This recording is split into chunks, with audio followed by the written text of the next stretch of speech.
Guys, so andito tayo ngayon sa isa pinaka-paborito kong Thai restaurant dito sa Phuket Old Town.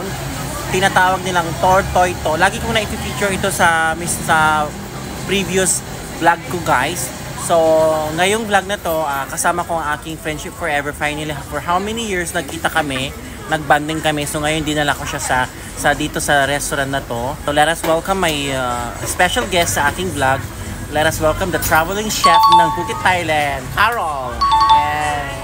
So yan guys, ipapatikim ko sa kanya ang mga paborito kong Thai food dito sa restaurant na to. So anong mga in-order natin?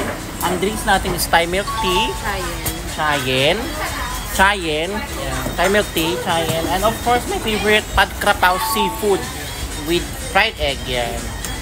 And so seafood in Thai word it's talay and fried egg it's kai dao. So Pad Krapao seafood. Try nyo to guys, very popular na Thai dish guys. Pad Krapao talay. And what did you order and friendship? Ako naman, pork Pad Krapao. Pork Pad Krapao mu. Yeah, mu means pork. And Carol, finally, how many years na tayo? Salamat. Yeah, diba? After 10 years kahit na hindi kami na masyadong nagbabanding, nag-uusap, pero the friendship is still there. And hindi kami nakakalimutan. Yeah, diba? Alam mo yan, we're sister forever. Yan, so let's go. Let's eat Tin Kao. Yan guys, ang maganda dito sa restaurant na to, yung serving nila sobrang dami. Ayan no. Hindi siya tinipid. At may libreng soup pa. Kung hindi kayo ng soup, magbibigay sila guys. Ipa mo yung soup, friendship.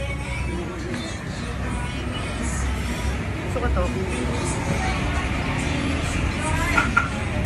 Sarap ako.